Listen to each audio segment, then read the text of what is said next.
Shabbat Shalom a todos. Shabbat Shalom. Hoje vamos estudar a Parashá Hukat, que é uma das porções da Torá mais enigmáticas que nós temos aqui. E por que isso, irmãos? Porque essa Parashá fala de um mistério. Aliás, a Parashá toda é misteriosa, mas tem um mistério aqui que está ligado à novilha vermelha. E nós estaremos então trazendo um esclarecimento aqui sobre isto. A primeira coisa que eu quero deixar aqui para os irmãos é a palavra Huká, né? Que ela significa estatuto da Torá, e em hebraico é Huká Torá, e ela significa estabelecer uma lei, e ela significa na sua raiz inscrever e entalhar. Então é como se algo tivesse sido entalhado para nunca ser esquecido. Aqui nós temos uma coisa muito interessante, porque ela começa falando sobre a novilha vermelha. Mas o que é um roque, que é um decreto divino?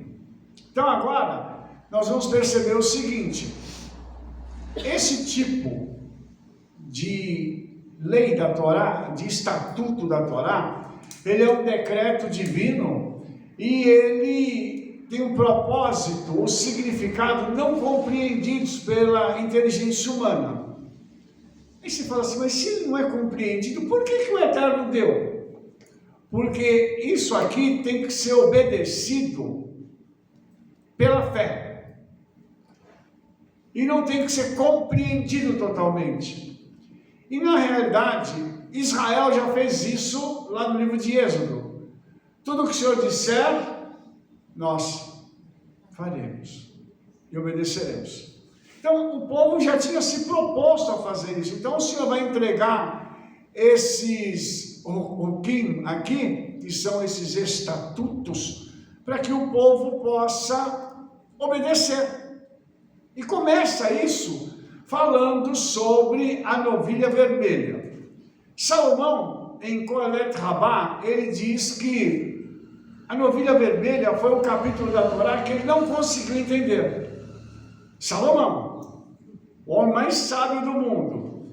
E ele diz assim: quando trabalhei nele, procurei profundamente, eu disse, vou obter sabedoria, mas estava longe de mim. Nem ele conseguiu penetrar a profundidade desta Parashá. Aí a gente fala assim, eu não sou Salomão, não tenho toda a inteligência que ele tinha, toda a compreensão que ele tinha, mas hoje eu tenho o quê? As palavras dos sábios, Brit Hadashah, e ferramentas que vão me ajudar a fazer a exegese e trazer para mim entendimento quanto a isso. Nós temos aqui então uma coisa interessante, porque Rabi Ericam diz que as nações do mundo zombam de Israel, dizendo assim: qual é esse mandamento, que propósito tem? Para que vai pegar uma novilha vermelha perfeita? Para que vai fazer isso? E para que vocês vão obedecer isso aí? Vocês são todos? Como isso é um decreto divino, a gente tem que obedecer e não tem que questionar. E aqui nós vamos tentar então arranhar a superfície disso aqui para a gente poder compreender algumas coisas, tá? A gente vai perceber uma coisa: durante toda essa Parashá tem um tema central: morte. Vai começar com a morte da novilha e no final nós vamos ter o povo morrendo por abrir a boca, fazendo Lashon Hara. Então a Parashá, ela está recheada de morte. E no Talmud, no Tratado de Shabbat 55a, está escrito assim: não há morte sem pecado e não há sofrimento sem iniquidade. Essas palavras para você causam alguma estranheza ou não? Não há morte sem pecado. Nós ouvimos aqui o eco das palavras de quem? Rabino Shaul, que disse: o salário do pecado é a morte. Então, na realidade, o que os sábios estão dizendo aqui, Rabino Shaul replicou de uma forma diferente. Olha que interessante isso, e nós começamos a entender o seguinte, que a iniquidade, ela traz sofrimento. Se o homem não cometesse pecado e não cometesse iniquidade, ele não morreria e não sofreria. Vai depender de um justo fazer isso? Não, porque ele vai ter sofrimentos e mortes externos, ou seja, alheios à sua vontade. Mas quando a pessoa consegue se distanciar do pecado e da iniquidade, ela tem uma chance de não sofrer por conta desses tipos de problemas. E aí, irmãos, muito interessante é que as pessoas vão morrer, segundo os nossos sábios, por conta da inspiração da serpente. Ou seja, quem trouxe a morte para o mundo foi a serpente. Foi ela lá que conversou com Rava, né? E conseguiu convencer Rava para que ela pudesse comer do fruto que estava proibido para ela. E uma coisa interessante é que essa paraxá, ela vai falar sobre a novilha vermelha. Nós temos algumas paraxiot anteriores que trouxeram um problema através do bezerro de ouro. Agora, a filha vai retificar o problema do pai. Os irmãos entenderam isso? Não. Então vamos tentar mostrar isso de uma outra forma. Alguém vai lá e suja um ambiente. E uma outra pessoa ligada àquela vai lá e diz assim: pode deixar que eu vou limpar essa bagunça toda. Então aquilo, o mal que o bezerro de ouro causou, agora a novilha vai purificar através da sua morte. Porque o bezerro trouxe morte. A novilha, através da sua morte, traz purificação. Então eu quero fazer um paralelo aqui com Satanás e com Yeshua. Quando Satanás entra na história do mundo, o que ele traz? A morte. Mas quando Yeshua entra na história do mundo, ele traz o quê? Purificação dos pecados, perdão e vida. Vocês vão entender o paralelo, como é interessante isso. Então você já começou a perceber que a novilha está ligada a Yeshua. Muito bem. Isso é muito importante a gente entender isso. E quando a Torá diz que ela deve ser queimada fora do acampamento, a tradição judaica diz que quando o povo de Israel foi para a terra prometida, a novilha, ela era sacrificada e queimada no Monte das Oliveiras. E quando o templo foi construído, o sacerdote ele ficava de frente para o templo fazendo o sacrifício da novilha. Ou seja, tudo que estava acontecendo lá, ele estava verificando aqui, e o sacrifício da novilha apontava para a restauração do templo. Mas o templo ainda estava de pé, Rabino, com certeza. Mas essa restauração não era só do templo físico, era do templo espiritual de toda a humanidade. Então isso é uma coisa muito profunda, porque aquele sacerdote ele conseguia ver as portas do Beit HaMikdash, que é chamado de Eihal, que é o palácio.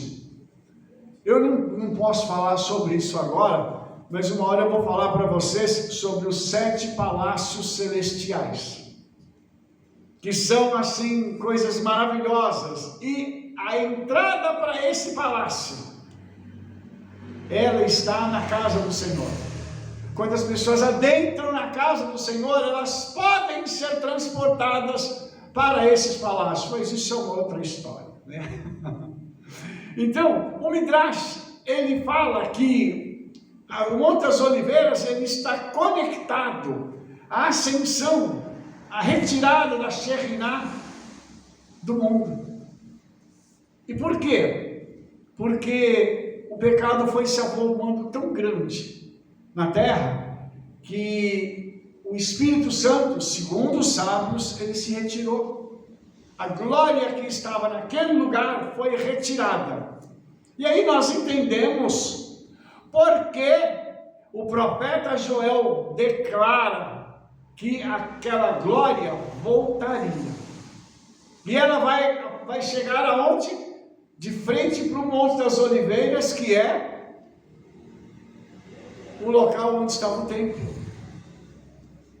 Isso aconteceu quando em Shavuot o Senhor derramou do seu Espírito, ou seja, a Shekhinah voltou.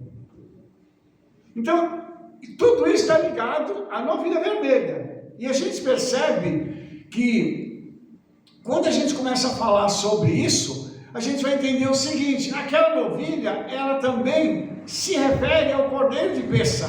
Por quê? Porque lá no livro de Êxodo está escrito sobre o estatuto da Torá, que está relacionado a Pessah. Esta é a ordenança de Pessah. E aqui, esse é o estatuto da Torá.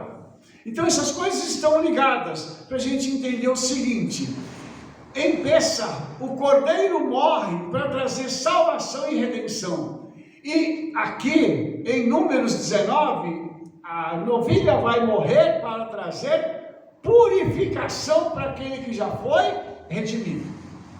Então, mostrando para a gente o seguinte, que quem come do Cordeiro de Pessah, ou seja, quem tem Yeshua, ainda assim precisa ser perdoado dos seus pecados, porque nós não vamos deixar de pecar, nós vamos continuar como seres humanos normais, pecando, fazendo as coisas, porém, agora tendo liberado para nós uma opção que não é a novilha, mas é o Espírito Santo agora nos purificando de todo o pecado através da nossa confissão. A água purificadora que vem sobre nós é a água do Ruach HaKodesh. Ou seja, o Espírito Santo, ele faz com que aquele que ficou imundo pelo pecado seja purificado pela lavagem da palavra. É o que está escrito. A palavra vai nos lavar, a palavra vai nos purificar e vai nos tornar novamente santos. Então, lembrando que a novilha, para que ela pudesse ser sacrificada, ela depois é queimada. E vão ser colocados algumas coisas dentro daquele incêndio que eles chamam, né? Na realidade é aquele fogo para poder queimar a novilha, né? E uma das coisas é o isopo. E os irmãos se lembram que o isopo ele foi usado para colocar sobre o leproso. O leproso, o sacerdote não podia tocar nele, então ele aspergia ele com isopo, para que ele pudesse se tornar puro. E também uma outra coisa muito interessante, que no Egito, né, o isopo também ele foi separado para que ele fosse passado nos umbrais na verga das portas, para que o sangue pudesse proteger da morte.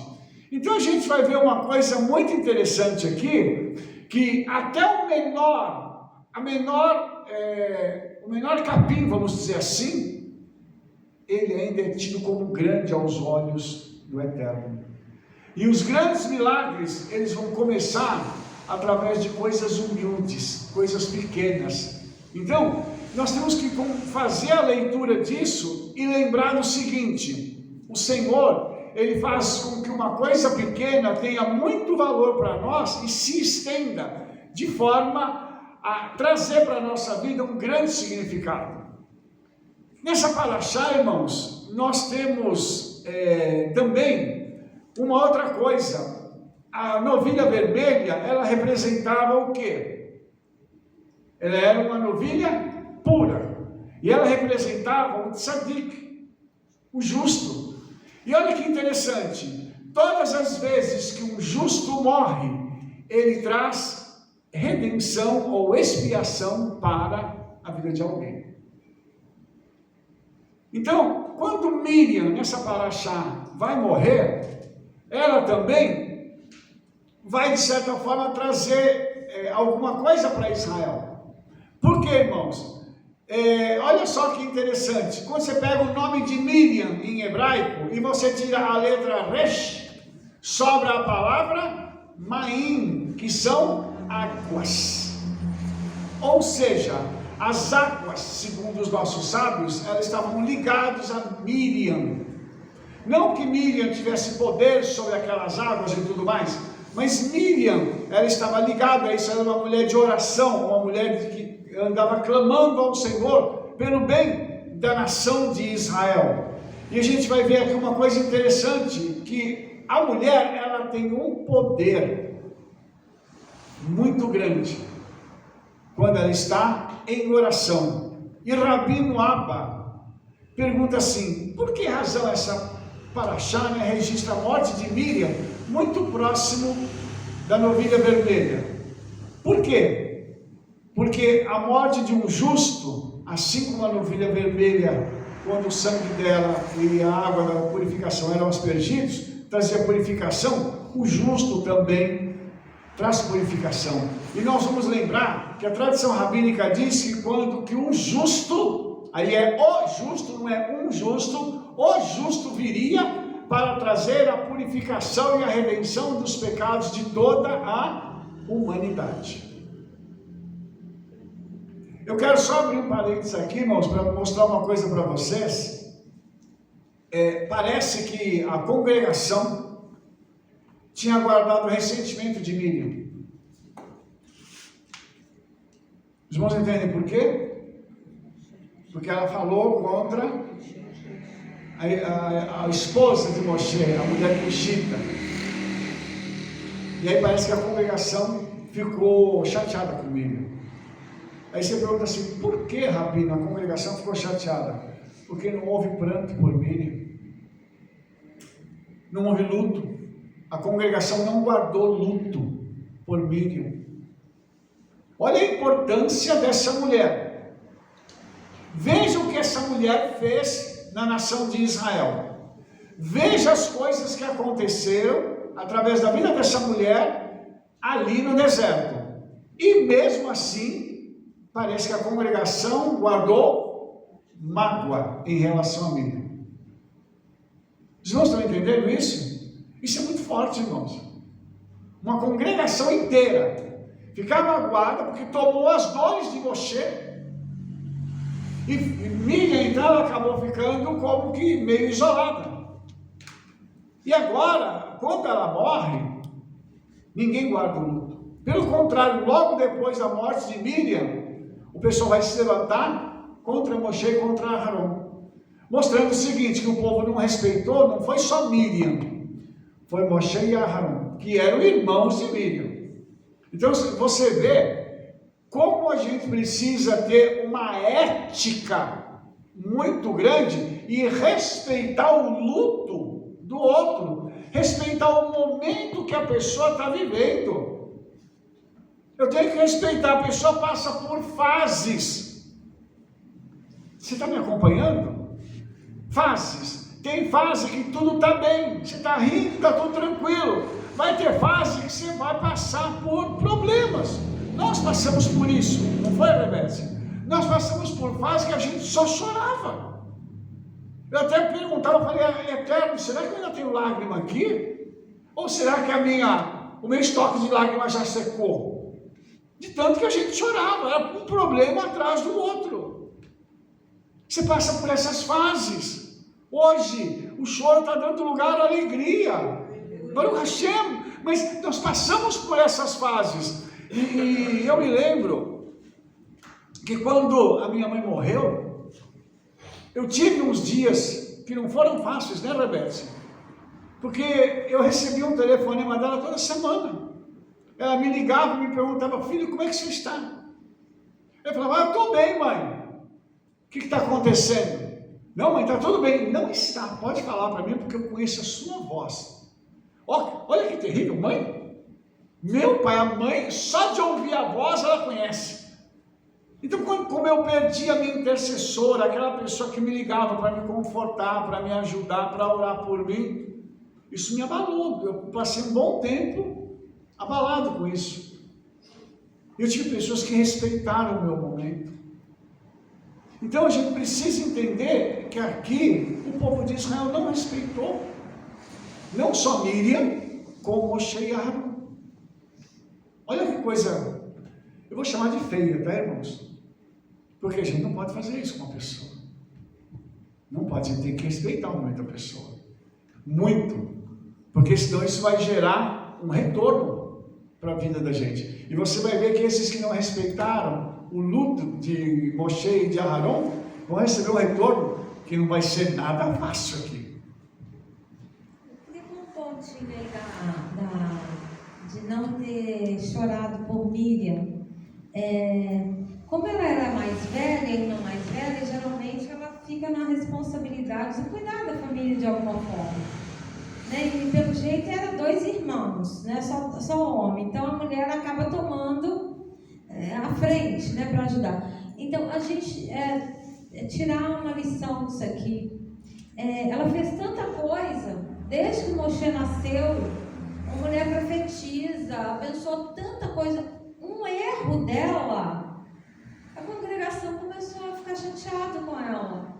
Então a gente aprender isso, que as pessoas erram com a gente, as pessoas fazem coisas que às vezes ela não está bem naquele momento, então, aí tudo que ela fez de bem cai por terra, ela só vai olhar o negativo.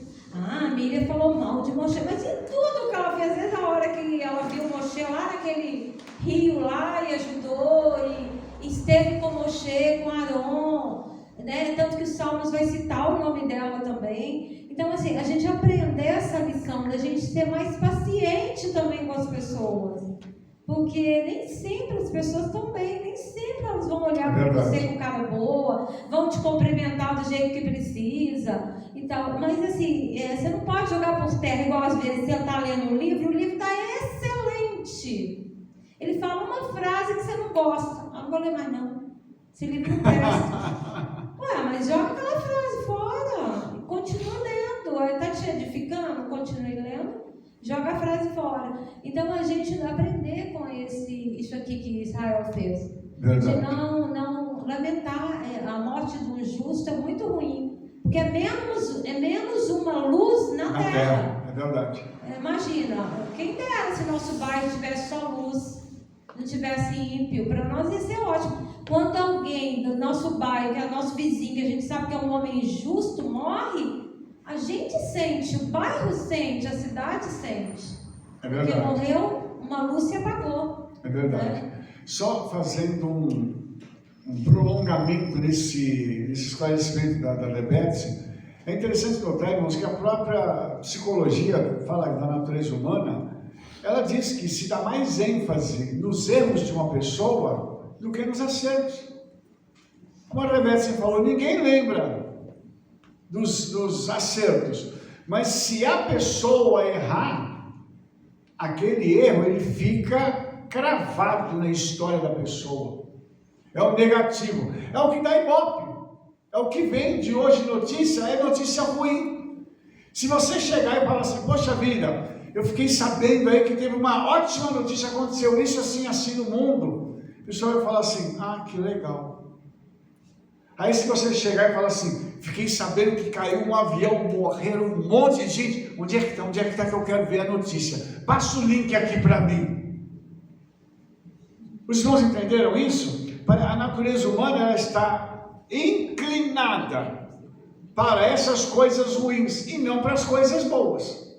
Mas interessante é que, voltando um pouquinho para a novilha vermelha, ela está conectada com o pecado, porque segundo Isaías o pecado é vermelho, porque ele diz assim, ainda que os teus pecados sejam como escarlate, então o pecado ele tem a cor de vermelho, né? Então quando o sacerdote salpica aquele sangue em volta do altar, o que ele está fazendo? Ele está transformando aquilo em um atributo de misericórdia, porque a fumaça que vai subir do sacrifício, ela se torna branca. Então é a justiça se transformando em misericórdia e havendo perdão.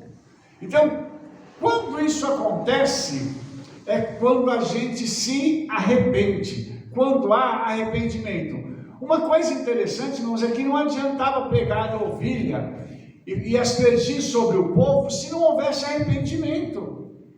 Tem que haver arrependimento. A pessoa tem que falar assim: poxa, eu me arrependo do pecado que eu cometi. Entendeu? E uma coisa interessante é que esse sacrifício da novilha, ele está ligado também ao pecado original. Nos judaísmos não se fala isso. Depois eu vou explicar essa frase. Mas a mortalidade é o preço que o homem paga pelo pecado de Adão. Nós só morremos hoje, só temos enfermidades hoje, porque Adão pecou lá. Entendeu? Se não houvesse essa transgressão, não haveria morte, nós não seríamos pessoas que passaríamos por enfermidades, nós não íamos ter problemas. Mas aí, a novilha vermelha, ela representa essa retificação, essa restauração do mundo ao seu papel, à sua ordem original. Isso é um pensamento do Rabino Zalman Baruch Melamed. E isso mostra para a gente que a tradição judaica entende muito bem que precisa de uma pessoa para fazer todo esse processo. E aí, um homem chamado Ioná, o profeta, né? E ele fala o seguinte: a missão do Mashiach ben Yosef, agora interpretado pelo Rabino Daniel Kreutzmann, ele diz assim, que o Mashiach ben Yosef precisa surgir para retificar o pecado de Adão. Então, na realidade aqui, ele já surgiu e já retificou esse pecado. Por quê? Porque o pecado de Adão causou um dano espiritual à humanidade. E não foi só físico, foi um dano muito grande. E o espiritual ainda é maior do que o físico. Então veja bem, se isso não tivesse acontecido, Mashiach ben Yosef não teria necessidade de se manifestar, e nem o Ben Davi. Ele poderia só se manifestar como o Mashiach. Os irmãos entenderam isso? Porque primeiro não precisaria haver redenção, porque o homem não ia pecar. E o Mashiach ben Davi não precisaria vir para exterminar os inimigos, porque não haveriam inimigos. Ele só seria o Mashiach. Entendeu isso? Então olha só que interessante a gente perceber isso, porque o Messias só sofreu por causa do pecado. Porque existiam, segundo a Pessikta Rabati, almas que foram afugentadas do trono do Senhor, e o Mashiach precisaria levar o pecado dessas almas para que elas pudessem depois se achegar ao Senhor. O que significa isso? Que o pecado da humanidade os afugentou da presença do Eterno. Então o Mashiach precisaria trazer o perdão para eles, para que eles pudessem novamente se aproximar do trono do Criador. Isso eu estou falando de um conceito rabínico e judaico. E aí, a Pessikta Rabati, ela vai adiante, e ela fala do Messias quando ele foi interpelado pelo Pai. Ele diz assim: Mestre do universo, com alegria em minha alma e alegria em meu coração, levo sobre mim esse sofrimento. Eu fico imaginando que o pai deve ter perguntado para Yeshua: você acha que vale a pena você passar por tudo isso por eles? E aí entra a minha opinião, digo eu, não o Senhor, né? Acho que Yeshua disse assim: eles são parte de mim, Pai. Eu não tenho como abandoná-los. Eu preciso ir lá para resgatá-los. Então, isso mostra para a gente que a novilha vermelha, ela está muito conectada com a nossa redenção. Ela está muito conectada com esse momento em que o Mashiach se torna para nós tudo. Mas a gente precisa fazer a nossa parte, que é caminhar com Ele, que é se arrepender todo dia e dizer: Senhor, me segura nas tuas mãos, não deixa eu me perder. Porque para se perder, irmãos, é daqui para lá. Olha só que interessante. Em Mateus, capítulo 27, verso 28 e 29, está escrito assim: eles colocaram um manto escarlate em volta dele, está falando de Yeshua, e tecendo uma coroa de espinhos, puseram na sua cabeça e uma cana em suas mãos, né? Um pedaço de pau. E ajoelharam-se diante dele e zombaram, dizendo: salve, rei dos judeus, ó, eu te saúdo, rei dos judeus. Por que eles colocaram um manto vermelho sobre ele? Porque esse manto representava o pecado da humanidade. E uma coroa de espinhos, representando a punição que viria, a dor que o pecado causaria. E eles ainda colocaram um pedaço de pau na mão dele, como se fosse um cetro, para zombarem dele. E ainda disseram: eu te saúdo, ó rei dos judeus. Ele carregando, Isaías viu essa cena, e Isaías disse que ele não tinha beleza nem formosura, e que as pessoas olhavam para ele e se admiravam. Mas ele disse assim: o castigo que nos traz a shalom, a paz, está sobre ele. Veja que coisa interessante, irmãos. Então a novilha, ela aponta para esse momento aqui, quando Yeshua está prestes a ser colocado numa cruz, mostrando que ele tinha que sofrer primeiro, para poder trazer a redenção dos pecados da humanidade. Ou seja, aquilo que aconteceu com Yeshua é o mesmo que aconteceu com a novilha. E é muito interessante porque tem um livro apócrifo chamado Epístola de Barnabé, que diz o seguinte: que a novilha é Yeshua, os pecadores que o oferecem são aqueles que o levaram ao matadouro.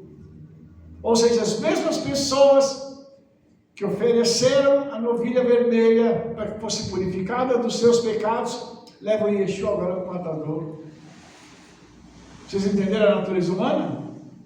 Ou seja, aqueles mesmos judeus que participavam do ritual da novilha vermelha, que tinham seus pecados purificados, levaram Yeshua para ser morto, para ser condenado e morto.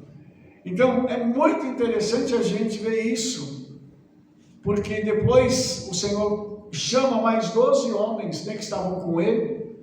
Um se desviou, mas chama 12 homens para que aqueles homens, representando as 12 tribos de Israel, possam levar ao mundo as boas novas, agora já purificados pelo sangue de Yeshua e cheios da presença da Shekhinah, que é o Espírito Santo. Então, uma coisa interessante é que o Ramban, lá em Mishneh Torah, ele diz que 9 novilhas vermelhas foram preparadas desde o tempo em que o povo judeu recebeu essa mitzvah, nós estamos lendo aqui na Torá, até o segundo templo ser destruído. Foram 9. E ele diz que a 10ª novilha seria preparada para a vinda de Mashiach. E os irmãos sabem que já foi noticiado amplamente que as novilhas foram encontradas. Eram 3, agora se reduziu a 1, né? E agora me parece que acharam uma outra e ela foi quase que invalidada, né? Porque alguém foi e colocou uma na orelha dela, né? Como se fosse um brinco. E agora os rabinos estão esperando para ver se ela vai ser aceita ou não. O que é importante nisso? É que a novilha vermelha agora ela é um sinal de que a nossa redenção se aproxima. Ela deixou de ser um aspecto de um rock, um decreto divino, para ser um aspecto profético. Agora a novilha está dizendo o seguinte para o mundo: o Mashiach virá em breve. Aleluia. Aleluia. É lindo porque o próprio Ramban, nos seus escritos, está dizendo isso para a gente. É por isso, irmãos, que às vezes muito me espanta a gente ver um judeu ou um rabino desses que midiático, que vão para o Facebook, para o YouTube e vão para o podcast e dizem que Yeshua não é nada. Como assim? Como ele não é nada? Se Tudo aquilo que está acontecendo hoje está apontando para a vinda do único homem que cumpriu tudo aquilo que estava escrito na Torá. Então isso é uma coisa muito interessante, porque um momento depois desse, vai vir quando o Senhor ainda vai lutar por Israel. E o profeta Zacarias, no livro dele, no capítulo 14, no verso 2 ao 4, ele viu isso, aonde? No Monte das Oliveiras. O que aconteceu no Monte das Oliveiras? Yeshua foi preso ali, num lugar próximo onde a novilha vermelha era sacrificada. Os irmãos entendem um aspecto profético que é muito forte, apontando para essa realidade. Lá no Monte das Oliveiras, o Senhor vai vir e vai lutar numa batalha a favor do seu povo, Israel, e contra os inimigos. Tanto que vai mostrar o seguinte, que o Monte das Oliveiras ele vai se dividir em dois. Isso vai mostrar para a gente o seguinte, que tem uma profecia para se cumprir. E essa profecia, ela diz respeito à redenção final de Israel. Não ao arrebatamento. Depois do arrebatamento, isso ainda vai acontecer. Então, tudo isso mostra para a gente o seguinte, que o Monte das Oliveiras, ele é um local profético. Um local que aponta também para a redenção. Lembrando que lá tem o quê? Oliveira, que é azeitona. E a azeitona ela tem que ser moída, espremida, para o seu melhor sair. Por isso que o Senhor, ele fala, mostra isso para a gente de forma profética. Tudo que aconteceu lá em Yeshua foi espremido. A novilha era morta ali, para que o seu melhor pudesse sair. Pois não. Eu queria pôr um pontinho aqui que então o Eterno sempre deu meios para que o imundo pudesse purificar, que estivesse dentro do arraial dele, né? Ele sempre, a Torá que a gente vai ver várias vezes. Ficou imundo, então vai lá, se banhe para você voltar para o arraial. O objetivo do Eterno é sempre que você volte para o arraial, não fique longe do arraial. Então ele providencia vários meios para que isso aconteça, né? Para que você possa continuar congregando, porque a pessoa sozinha, a tendência é cair, não é isso? É verdade. Agora eu queria colocar um ponto também, que às vezes sempre fala isso, que o nosso privilégio que a gente tem de ter Yeshua diferente dos judeus, que aqui em Hebreus 9, ele fala assim, 9:13. Porque se o sangue dos touros e bodes e a cinza de uma novilha esparzida sobre os imundos o santifica, quanto à purificação da carne, quanto mais o sangue do Mashiach, que pelo Espírito Eterno se ofereceu a si mesmo, imaculado a Deus, purificará as vossas consciências das obras mortas para servirdes ao Deus vivo. Então, o nosso privilégio, por exemplo, o judeu ele precisa de cinza. Nós não, nós precisamos só do sangue. O sangue que já foi derramado do Cordeiro Santo, imaculado, sem pecado. Nós só precisamos do sangue de Yeshua, que ele vai nos purificar de todo o pecado. Né? Então, para eles era uma coisa difícil de entender, para nós não é difícil de entender. É verdade. E uma coisa interessante, né, Rebete, é que Yeshua aniquilou a morte através da morte. É um paradoxo. Vamos combinar aqui que isso é uma coisa. Você fala assim, mas como assim? Como que ele aniquila a morte através da morte? Ele é essa novilha vermelha que quando morria purificava. Mas como uma novilha vai purificar? E em detalhe, todo mundo que participava nesse processo de morte, de queima e depois de recolher as cinzas para poder trazer de volta e misturar com água, todos que participavam do processo ficavam impuros. Mas a novilha para purificar, como que ficava impuro? Os irmãos entenderam? É muito lindo a gente ver a forma como o Eterno mostra isso. Ele diz assim: e fica fora do arraial durante 7 dias, você vai se purificar, a água vai ser aspergida sobre você. Para quê? Para você voltar para o convívio. Ou seja, o pecado, ele tem que ser nomeado e tem que ser tratado. Depois que é perdoado, a gente volta para o convívio. Foi o que a Rebeca disse: o objetivo é voltar para o arraial. Por que que Yeshua veio? Para trazer redenção para a humanidade, irmãos. Por que Yeshua precisa trazer aqueles que estão no mundo, mortos em seus delitos e pecados, para dentro do arraial do Eterno? Para colocar de volta no Gan Eden. Isso é maravilhoso a gente parar para pensar e falar assim: puxa vida, olha a visão do Eterno em relação à salvação. Ele vai lá, purifica a pessoa, traz ela de volta, purifica, perdoa os pecados, não importa quais forem, ainda que nós não perdoemos, mas o Senhor perdoa.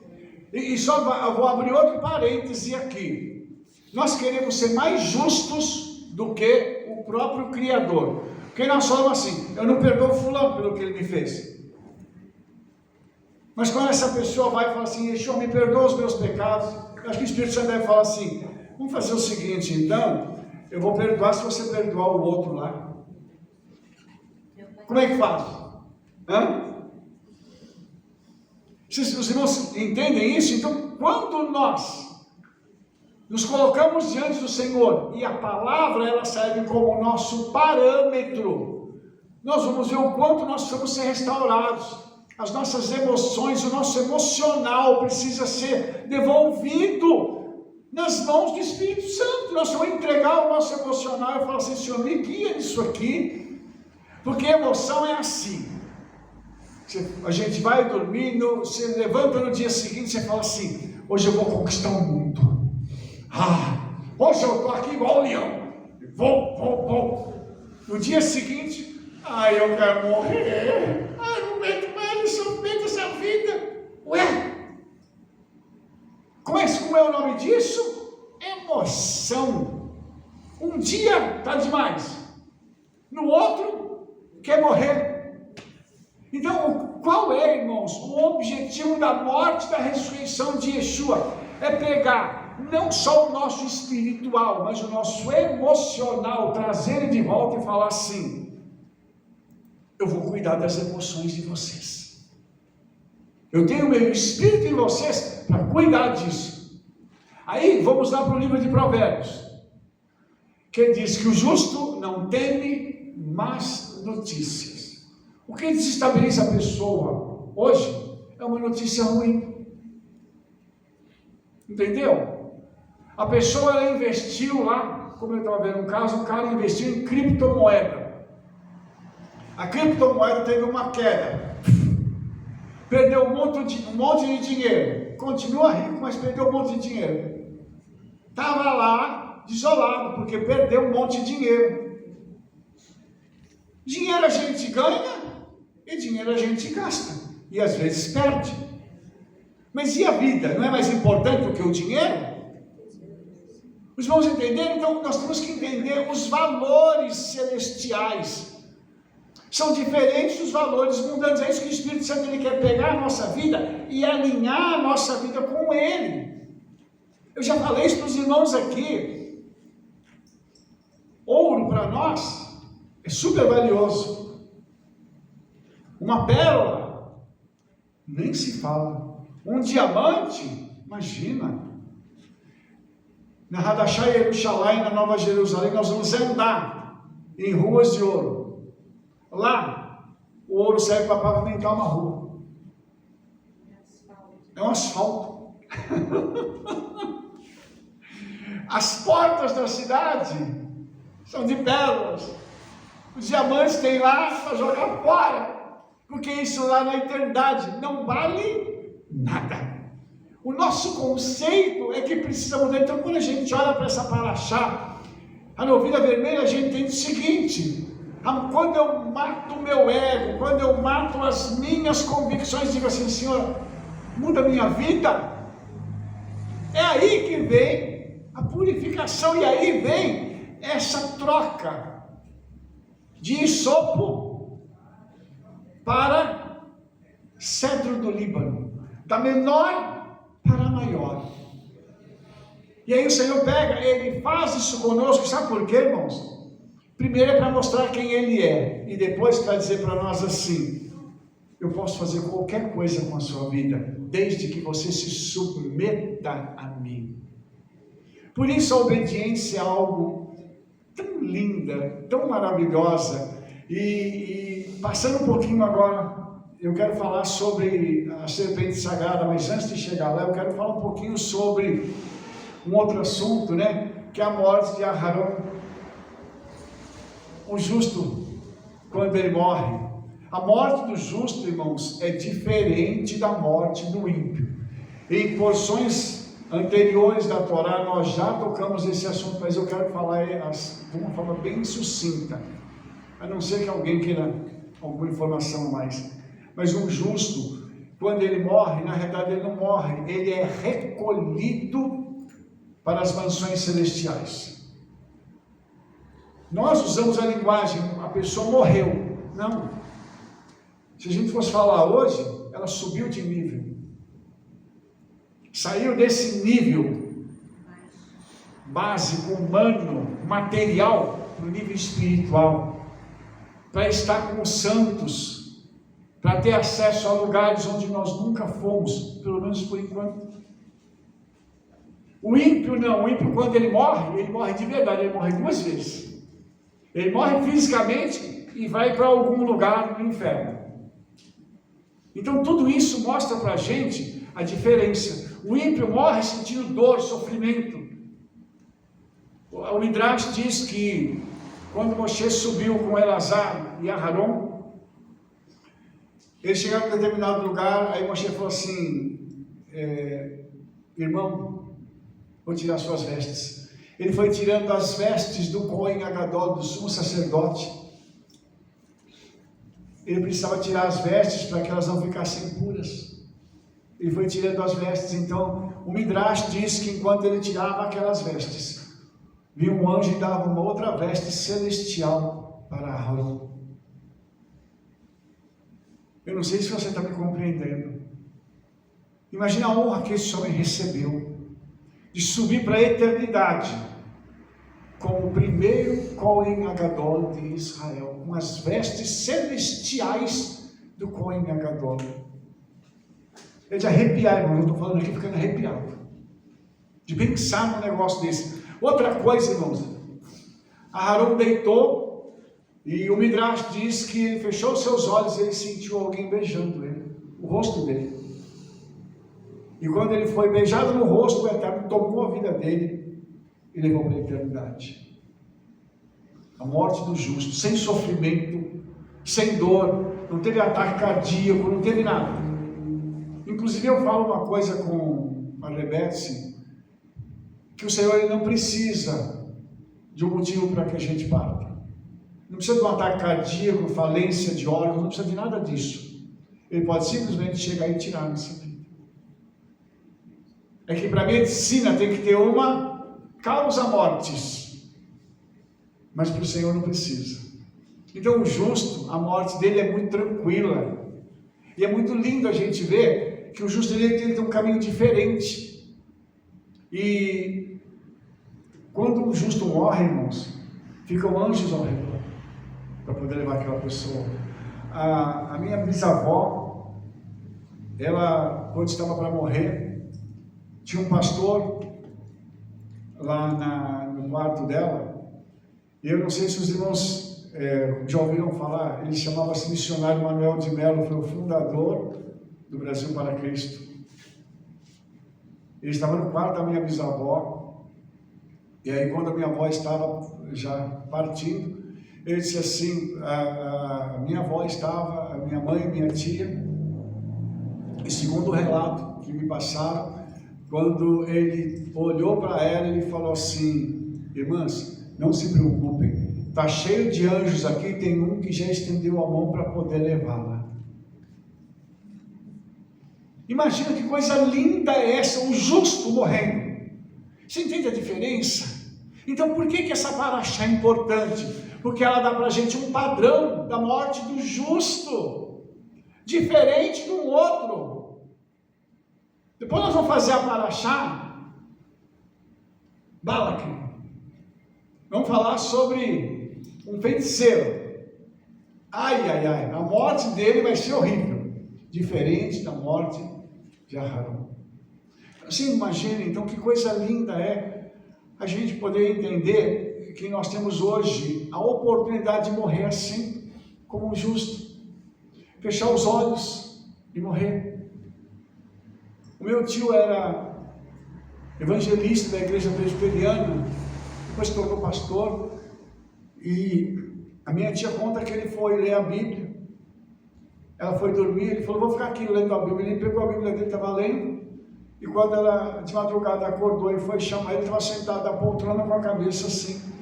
Quando ela foi chamar ela, José, vamos para a cama, que ela encostou nele, ele já caiu morto.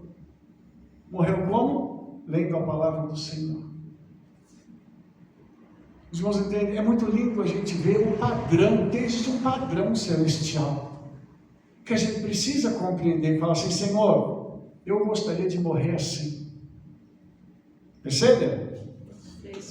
Vamos mudar de assunto ou tem alguma pergunta? Fala, Alter, por favor. Shabbat Shalom. Shabbat Shalom. Rabi, aqui na Torá diz que, já que o senhor está falando da morte de Arão, né, vamos dizer assim, ele foi levado ao monte, né, para poder ser entregue, e aí o senhor falou desse relato das trocas das vestes e tudo mais, e levou um dos filhos dele para substituir. Para substituí-lo. E aí eu pergunto, no mundo de hoje, isso é muito mais que uma curiosidade para mim, mesmo com o templo destruído, existe essa linhagem até hoje, mesmo com o templo destruído, Rabi? Olha, sua pergunta é muito boa. Houve uma interrupção nisso. Houve uma interrupção. Porque com o templo destruído, a família de Aharon e os levitas se dispersaram pelo mundo. Então hoje não há mais isso. Nós esperamos que com a reconstrução do terceiro templo, volte. Mas isso não é uma garantia. Entendeu? Mas nós esperamos que isso volte. A linhagem sacerdotal volte para assumir o sacerdócio. Agora nós temos um problema, né? Que o Cohen Agadol, quem será ele? Então nós não temos essa informação ainda. E essas são algumas brechas na história e na parte profética da Escritura que ainda não foram plenamente reveladas. Então nós estamos esperando o momento para a gente ver como é que vai acontecer isso. Agora, o que é muito interessante porque isso diz respeito, né, a uma conexão que tem com Yeshua. E o livro de Hebreus chama Yeshua de Cohen Agadol. Só que ele não é da família de Moshe, da tribo de Levi, ele é da tribo de Judá. Só que ele assumiu essa postura de ser o sumo sacerdote diante do Eterno, aquele que está diante do Pai, enquanto as coisas estão acontecendo aqui, e Yeshua está sendo o intermediário entre o homem aqui na terra e o Pai. Assim como o Cohen Agadol era o intermediário entre o povo de Israel e o Eterno. Então ele está fazendo esse papel hoje, né, segundo essa, eles chamam de ordem do rei de justiça, né, que é um padrão do rei de justiça. Ele tomou para si, assumiu, mesmo não sendo da linhagem sacerdotal. Só continuando aqui, agora baseado em cima do que o senhor falou sobre a novilha vermelha, que ela tem que ser pura e tudo mais, só o sumo sacerdote pleno vai pegá-lo para poder se fazer vamos dizer assim, sacrifício, para que isso aconteça, o templo tem que estar construído. Então existe toda uma preparação, né? Eu não digo em secreto, porque eu acho que não é secreto porque está tudo revelado, mas eu acho que existe um grande mover, não existe, Rabi, sobre isso? Eu poderia falar sobre essa questão do mover de reunir os sacerdotes, né, os levitas, para poder que isso esteja, quando houver esse momento, todos estarem prontos, não é só levantar a casa, não, agora vamos atrás do pessoal, não é assim, Rabi? Mas exatamente, pastor, isso aí para nós, isso é um relógio. Isso serve para a gente como um relógio profético, ou seja, enquanto isso está acontecendo, nós estamos recebendo as notícias, o que a gente diz? Por exemplo, quando eu e a Rebeca ficamos sabendo de alguma coisa, é menos um dia. Olha, mais uma situação aqui que aponta para a vinda do Mashiach. Porque isso é como se fosse um grande quebra-cabeças. E ele está agora se unindo.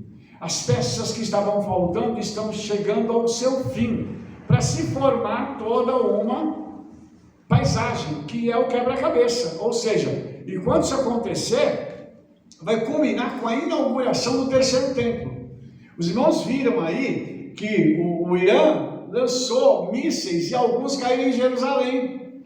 E um deles caiu próximo da mesquita. Ou seja, eles mesmos são capazes de destruir a mesquita da Cúpula Dourada. O que para nós seria uma coisa maravilhosa.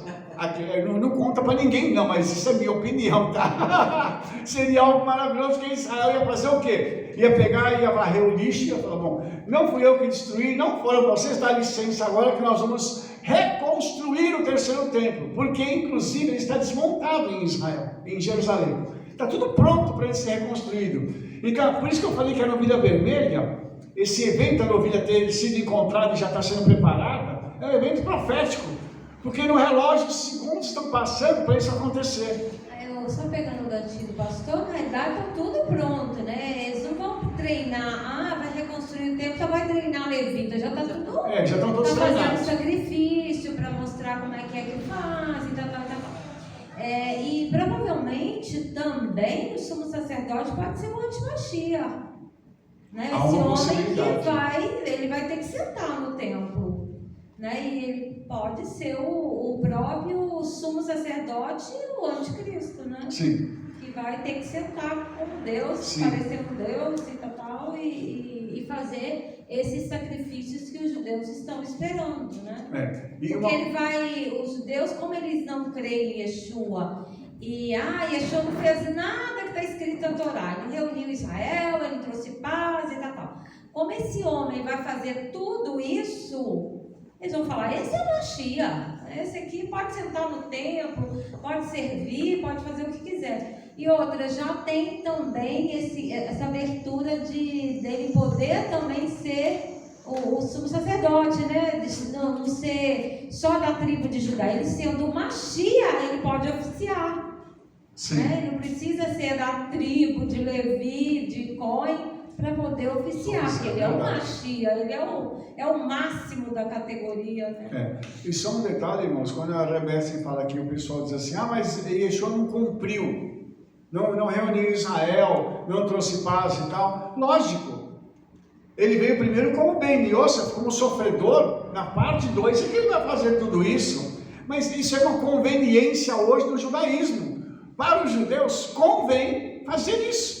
Dizer assim, ele não fez nada. Não fez nada, não. E eu falo aqui, vou falar aqui diante da câmera, para poder ficar gravado. Isso é hipocrisia. Isso é hipocrisia. Por que eu estou falando isso, irmãos? Porque esses rabinos, esses judeus que estão falando isso, deviam considerar a própria história, entendeu? E olhar o seguinte, o Mashiach Ben Yosef vem primeiro. Se eles estão esperando o Ben David, que é o que está sendo aguardado, entendeu? Inclusive, nós temos uma música do Mordecai Ben David, que é um judeu ortodoxo que canta. Ele canta uma música sobre Mashiach Ben David. Por que ele não canta sobre Mashiach Ben Yosef? Porque só se fala de Ben David. Isso é uma pergunta que eu faço para o judaísmo aqui, para o judaísmo ortodoxo, para um rabino que possa me responder aqui, por favor. Porque vocês sabem que o Mashiach Ben Yosef já veio, mas não querem admitir, porque senão vocês vão cair numa questão muito séria. Vocês vão ter que admitir que o cristianismo de alguma forma tinha razão, e vocês perderam o bonde da história. Esse é o problema. Então tudo isso, irmãos, nós temos que parar para considerar e entender os atos proféticos que estão acontecendo em Israel. Olhe para Israel.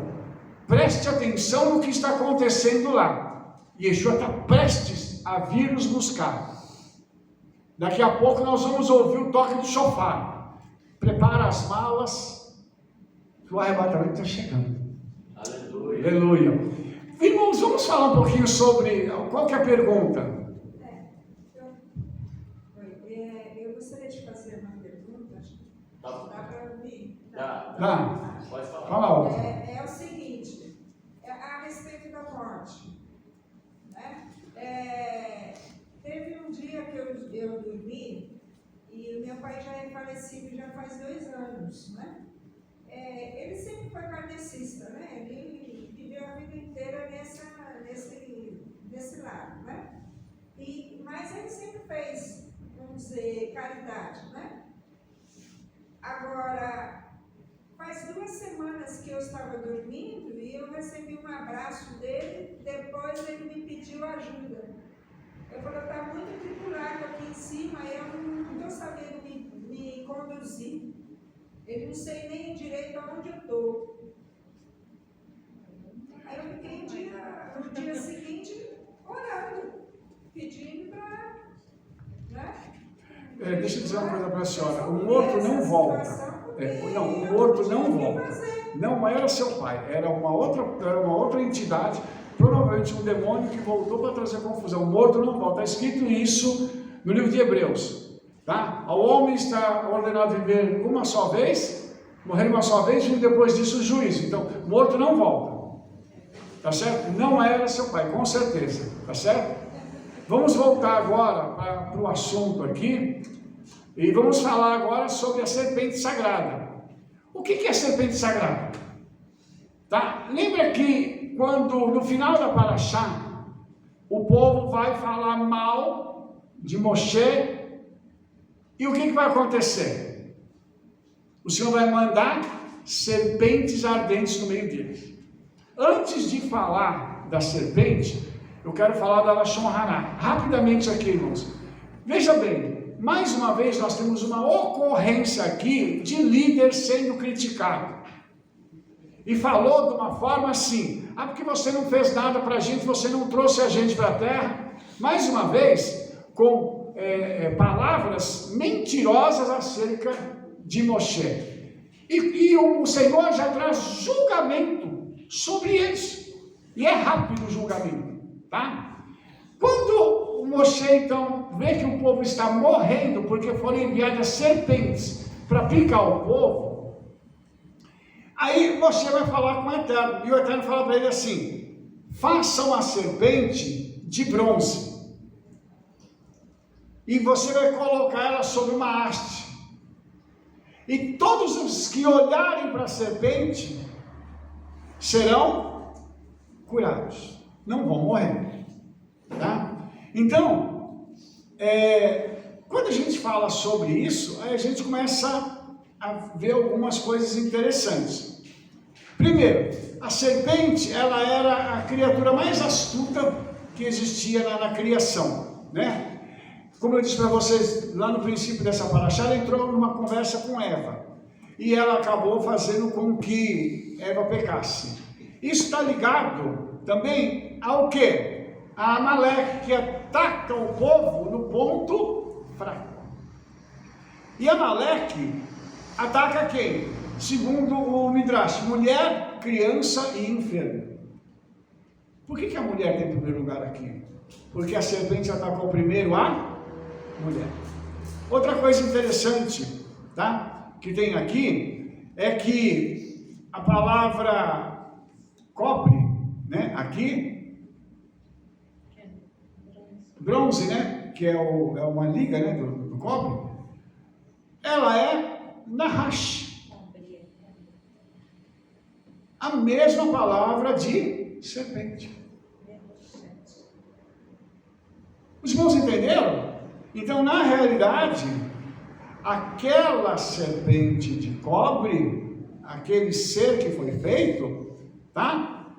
A Nahash, ela foi feita da mesma, de Mehoshet, que é o cobre, que é o que está na mesma raiz da palavra, que é um metal brilhante. Olha só, Satanás quem era antes de cair?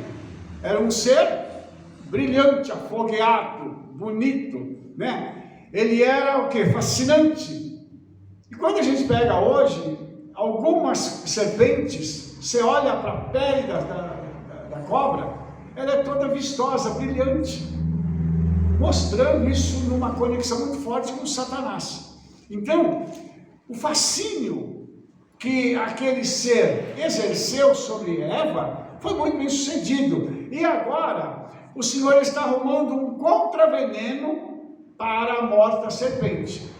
Hoje tem um soro antiofídico, naquela época não tinha soro. Então, qual foi a forma como o Eterno arrumou? Faz uma serpente, a pessoa vai olhar. Por quê? Porque Satanás, antes de cair, ele teve um desejo de se exaltar como rei. E o Senhor, então, derruba ele, para que ele pudesse, então, ser colocado no seu devido lugar. Porque ele quis tomar o lugar do próprio Criador.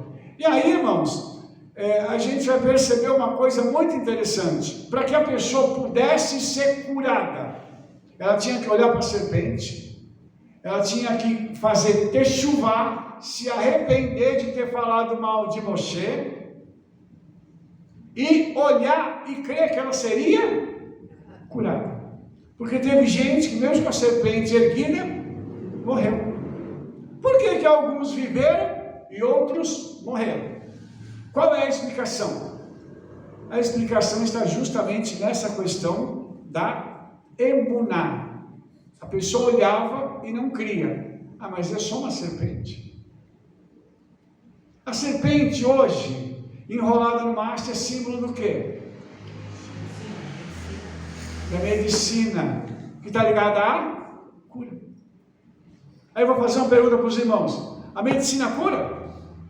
Nem sempre. Por quê? A pessoa tem que tomar um remédio falando o seguinte: eu vou ser curado. Os irmãos entenderam isso? Isso é um outro aspecto, irmãos, é muito interessante isso, porque mostra para a gente o seguinte: a força que existe na emuná, na fé de alguém. Quando uma pessoa olha e fala assim: eu vou ser curado, a pessoa é curada. Você tem que crer nisso. Tem uma coisa que o pessoal faz, que eles tomam um remédio que ele é falso. Placebo. Tecnicamente é chamado de placebo. Entendeu? E por que a pessoa toma um placebo e é curada? Sendo que ali não tinha nada. Porque ela crê na cura. Os irmãos estão entendendo? Então aqui a questão da serpente era igualzinha. A pessoa tinha que olhar e crer. E muito interessante isso, porque a pessoa só vai chegar nesse ponto e a serpente ali é levantada. Por quê? Porque as serpentes foram mandadas para punir o pecado. As serpentes não mordiam qualquer pessoa. Elas foram morder quem? Quem falou mal de você. Olha que serpente inteligente essa. Tinha um GPS. E não tinha pouca gente não, né? Serpente tecnológica. Só mordia quem tinha pecado. Olha que coisa legal. Irmão, você veja bem, é uma coisa linda, é uma lógica divina que é fascinante. Mostrando o seguinte: a pessoa hoje morre por conta do pecado de Adão. Mas ela hoje, quando ela se arrepende e recebe Yeshua, ela não tem a mesma consequência dos outros. Ela não vai para o inferno. Mas depende da sua emuná. De novo, a mesma questão. Por isso essa serpente sagrada, tá? Quando a gente fala do Nehosheth, ou do Nahash, né? Melhor dizendo, a gematria de Nahash é 358. Por que eu chamo a serpente sagrada? Porque 358 é a mesma gematria de Mashiach. Ou seja, aquela serpente que foi levantada ali representava Mashiach.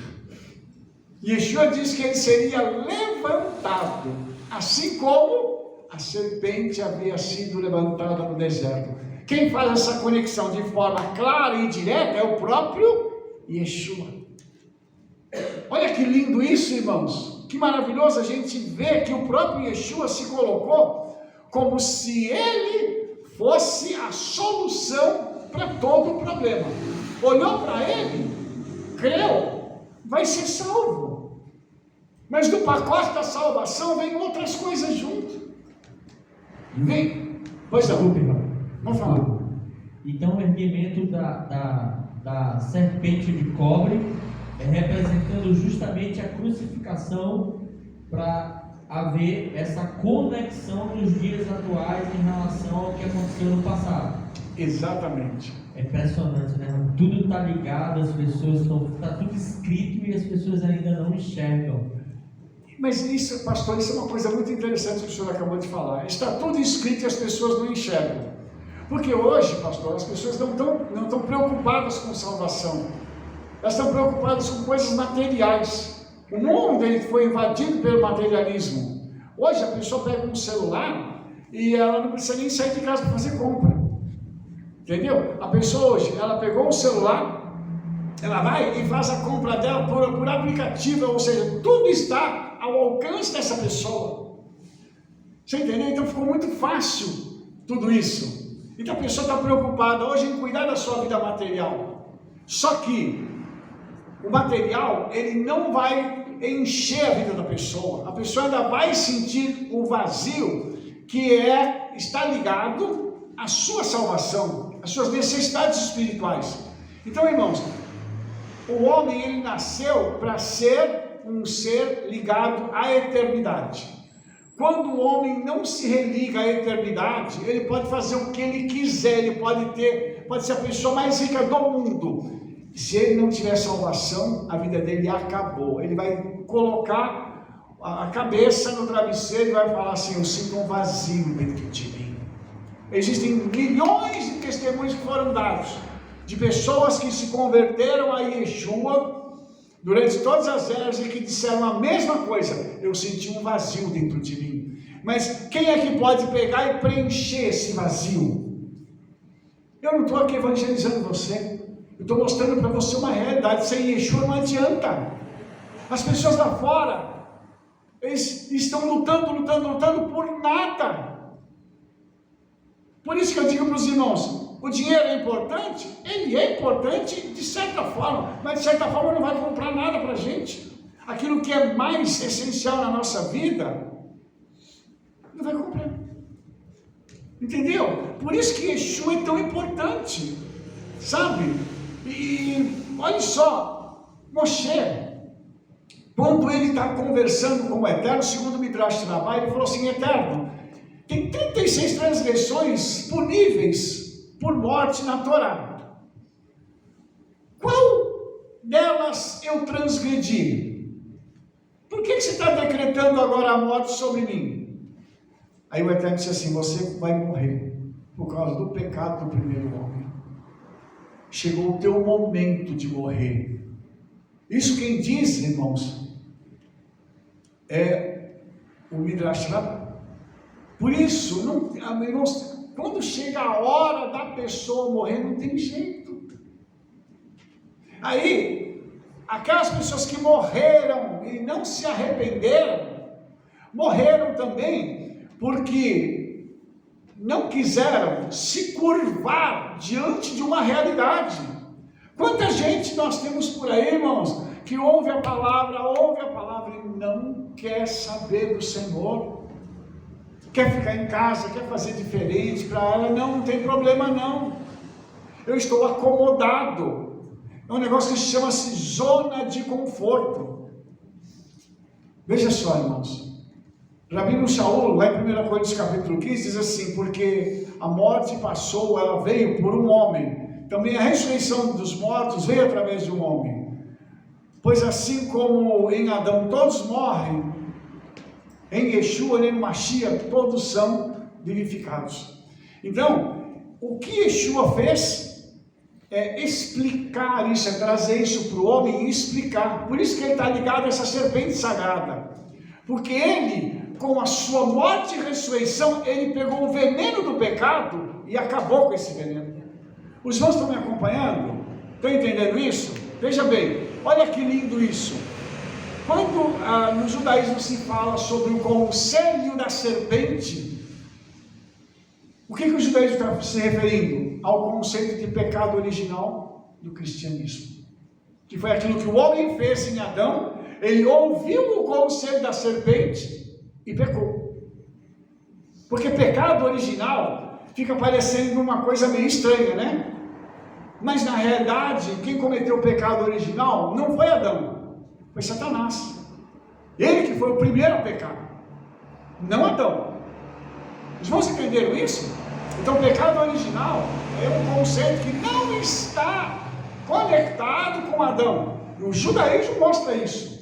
Por isso que é interessante a gente entender a mecânica disso. Qual que é a sua pergunta, irmão?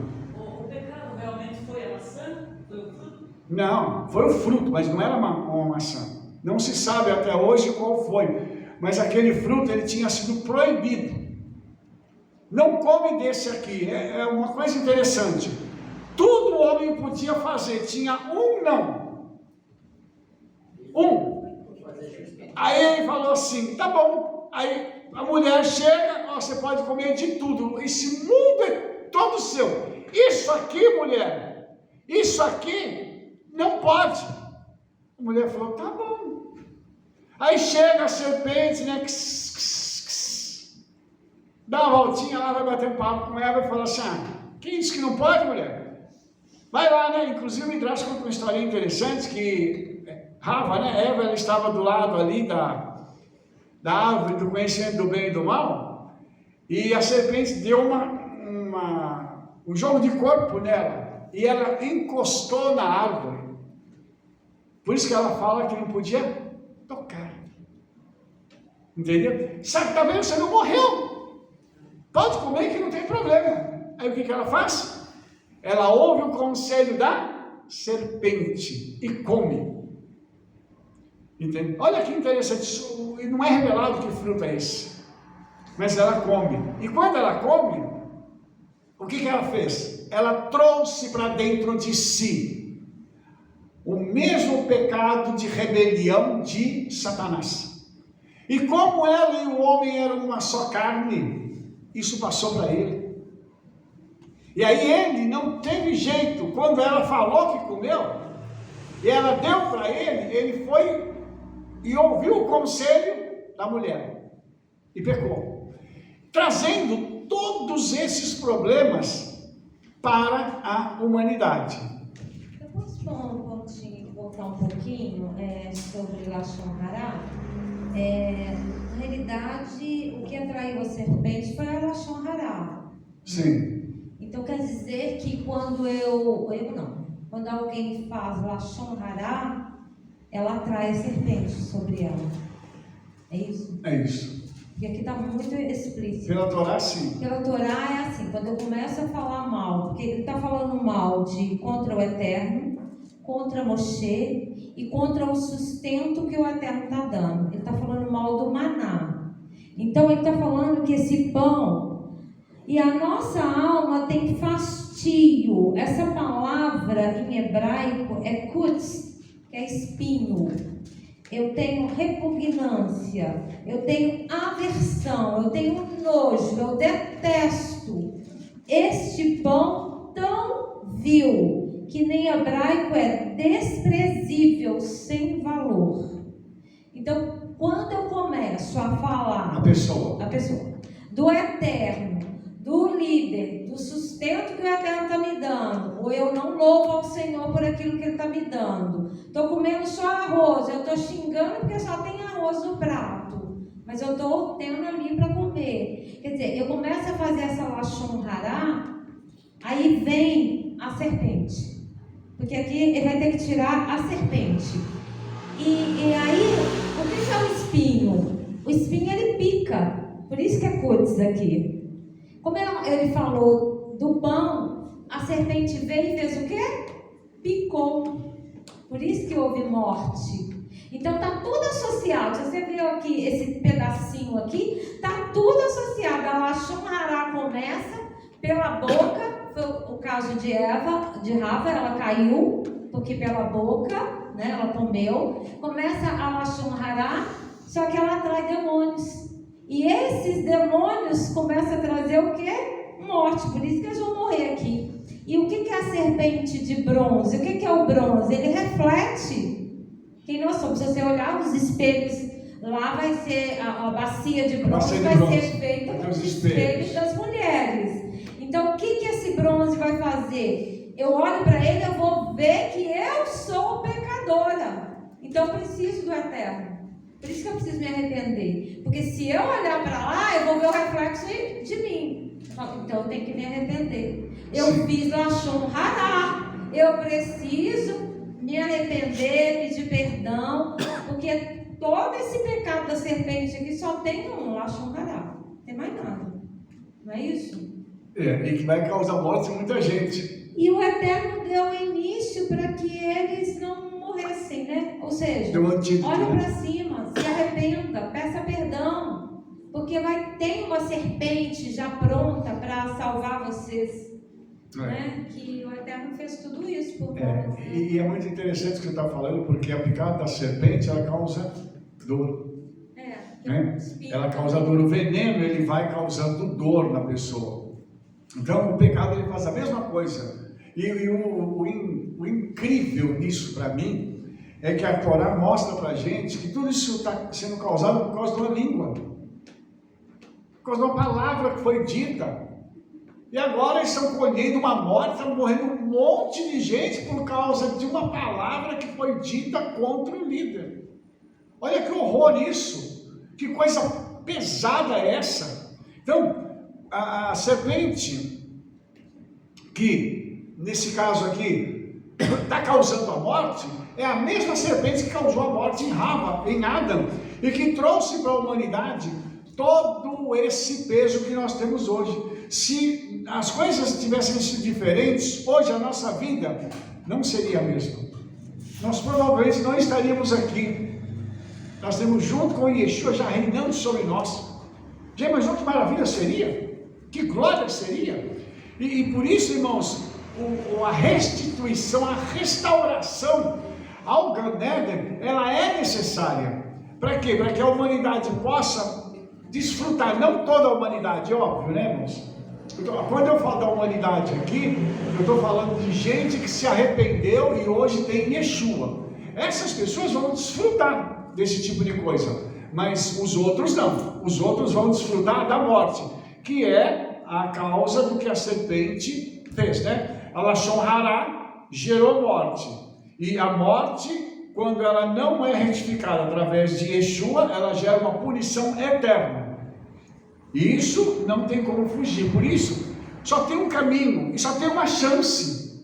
Por isso que Hebreus fala que o homem está ordenado morrer uma só vez. O homem tem uma chance, tem que aproveitar aquela chance. Se não aproveitar aquela chance, não tem mais como voltar.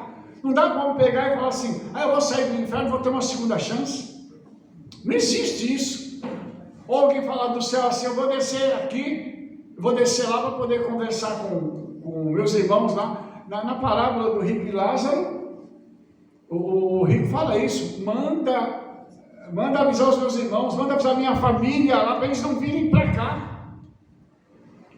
Eles têm, aí, o que está escrito na parábola? Eles têm Moshe, os profetas, eles têm a palavra, eles têm tudo lá. A decisão é pessoal. Olha que coisa tremenda, irmãos. A própria Bíblia nos adverte disso tudo. Eu queria pôr um pontinho também da serpente, voltando aqui, que essa serpente está salvando a vida deles. Eles olhavam para a serpente. Só que no caminho a gente pode se perder também, né? A gente pode largar Yeshua, porque lá para frente ela vai virar idolatria. Aquilo que agora foi vida para eles vai virar morte depois. Que essa serpente vai ter que ser retirada, porque o povo estava começando a idolatrar, achar que era a serpente que fazia alguma coisa, né? Então a gente tomar muito cuidado com esse caminho que a gente está andando, a gente saber quem é Yeshua, quem é o Espírito Santo, quem é que nos dá as coisas, para a gente não se perder nesse caminho de entrar em idolatria. É verdade. Né? E a idolatria, ela não precisa ser algo explícito. Ela pode ser com coisas pequenas. A idolatria pode ser algo pequeno que vai levar uma pessoa a se desviar do caminho do Senhor. Isso é muito sério. Isso é muito sério mesmo, que a gente precisa se preservar de qualquer tipo de coisa. Tem uma pergunta? Só uma colocação que a Rebeca falou agora conosco. O ser humano ele tem uma necessidade do material, né? Olha, o que gera vida depois vai gerar morte. E a gente tem que tomar cuidado porque é um alerta para nós sobre as leis e os mandamentos, que a gente precisa cumpri-los, mas o caminho é Yeshua. A salvação para ter a vida eterna não são os mandamentos, e é para você cumprir, mas não é que eles te salvam. Exatamente. E a gente precisa sempre ter isso, entender, porque senão a gente vira... nem sei o que a gente vira. O que a gente vira? Querendo só fazer, eu vou cumprir isso daqui, senão... Oi? Fica um fanático, exatamente. E Yeshua é leve, o fardo de Yeshua é suave, é leve. Então é só para somar com isso. Sim. E André, uma coisa interessante que você falou é que nós temos que cumprir os mandamentos por prazer, por amor, não por constrangimento, porque se eu cumprir os mandamentos eu vou para a eternidade. Não vai não, não adianta.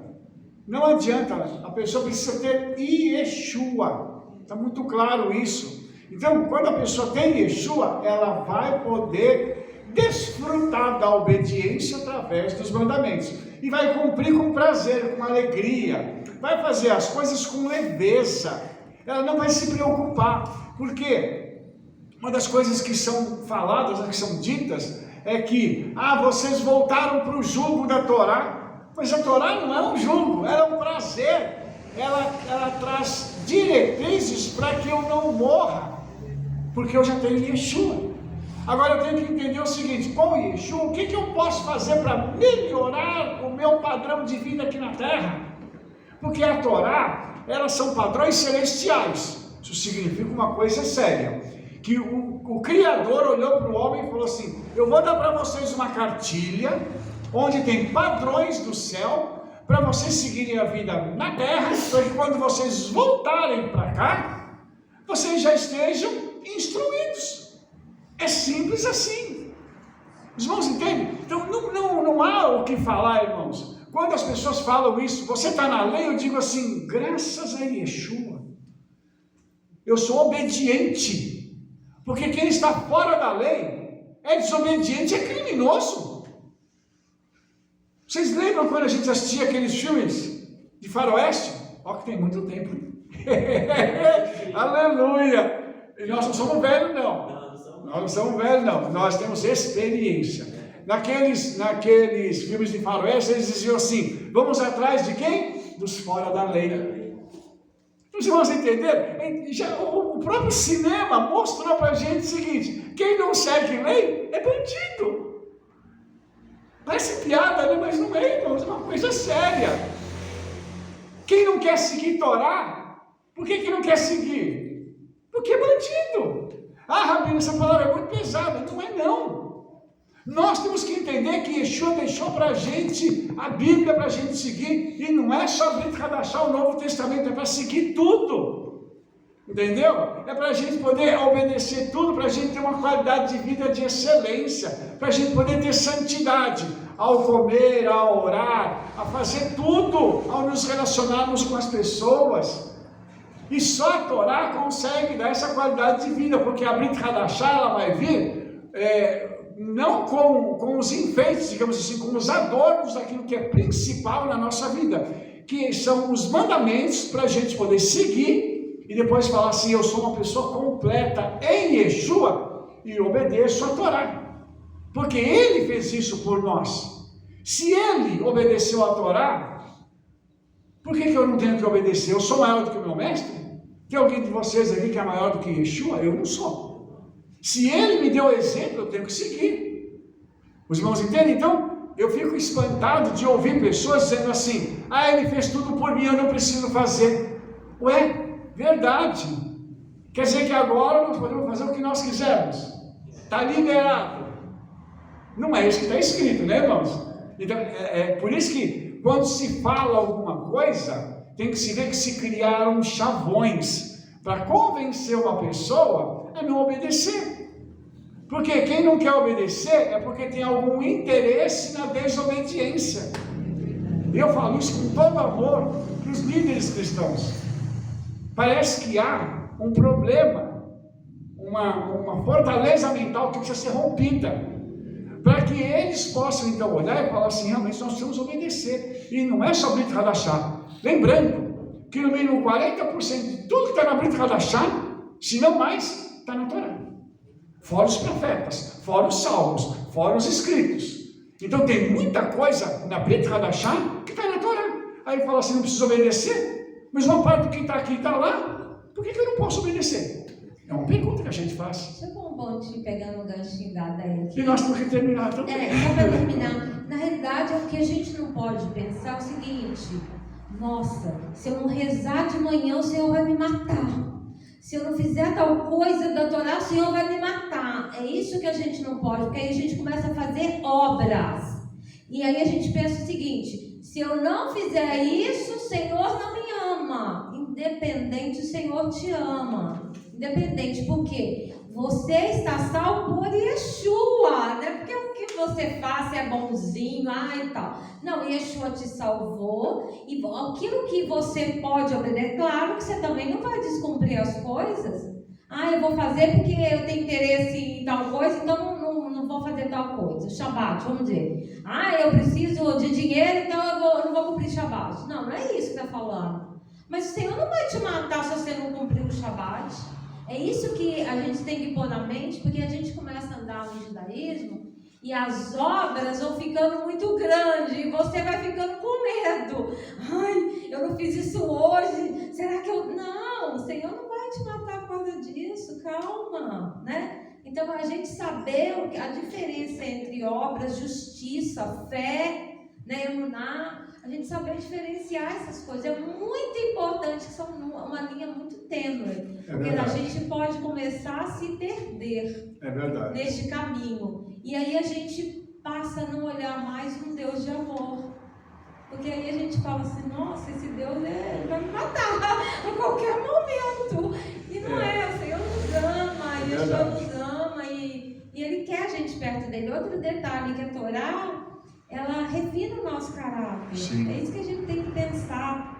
A gente vai ficar uma pessoa refinada, a gente vai falar melhor, a gente vai comer melhor, a gente vai andar melhor, a gente vai vestir melhor, a gente não vai em qualquer ambiente, a gente não vai entrar em qualquer conversa. Quer dizer, vai refinando o nosso caráter. Isso é maravilhoso. É verdade. Quem não quer uma coisa dessa? Eu acho que todos deveriam querer isso. Mas a verdade dos fatos é que nem todos querem, porque existe a conveniência por trás das pessoas. Só completando aquilo que a Rebete falou, o Senhor não é um Deus só de justiça, mas Ele é amor. Só que as pessoas estão colocando hoje só como se Ele fosse de amor. Então, dizendo assim, o Senhor é amor, eu posso fazer qualquer coisa. E não é assim que as coisas funcionam, sabe? Tem uma linha hoje doutrinária chamada de hipergraça. E aí na hipergraça pode tudo, entendeu? Aí eu estou salvo, eu posso fazer o que eu quiser. E não é assim, nós não podemos fazer isso, tá? Então, a gente precisa parar para pensar que existe um padrão. Eu vou insistir, tem um padrão no céu para a vida do crente. O justo, ele vive dentro de um padrão. Ele não sai por aí fazendo qualquer coisa, entendeu? Ainda que ele esteja em casa, ele sozinho, ele não vai fazer qualquer coisa. Porque tem olhos que estão nos vendo a todo momento. Então nós não podemos vacilar. A gente precisa entender tudo isso. Tá? Alguma pergunta que você tem? É que esse mandamento que ela está falando, é um mandamento que dá vida. Então você não tem meio termo, você tem que seguir. Sim, mas todos os mandamentos dão vida. Agora, tem um mandamento que é positivo e um mandamento que é negativo. Ou tem as coisas que você diz, as que a Torá diz, faça. E as que ela diz, não faça. Quando o tinha um mandamento para Rafa e para Adão, não faça. Que era mandamento. Os outros ele já estava liberado. Então o único mandamento era não faça. Eles transgrediram. Então, por isso é que eu digo para os irmãos que o não tem prevalecido muito sobre a vida dos crentes. Ou seja, eu não vou obedecer, eu não vou fazer, eu quero do meu jeito. E, infelizmente, assim, para o eterno não funciona. Não tem desculpa. A desculpa é quando nós somos ignorantes. E agora nós não somos mais. Com todo acesso que nós temos à informação, acabou a ignorância. Nós hoje somos pessoas bem conhecedoras de tudo. Se mesmo assim a gente insistir em pecar, aí é um problema que nós vamos ter que resolver com o Hakadosh Baruch Hu. Amém? E você que me seguiu até agora, continue estando conosco, porque na próxima semana temos outra paraxá emocionante. Nós vamos deixar para você o nosso Pix para que você possa contribuir, para que o ministério continue caminhando em nome de Yeshua. Eu te vejo na próxima paraxá, não perca. Shalom, shalom, shavua tov, toda rabá.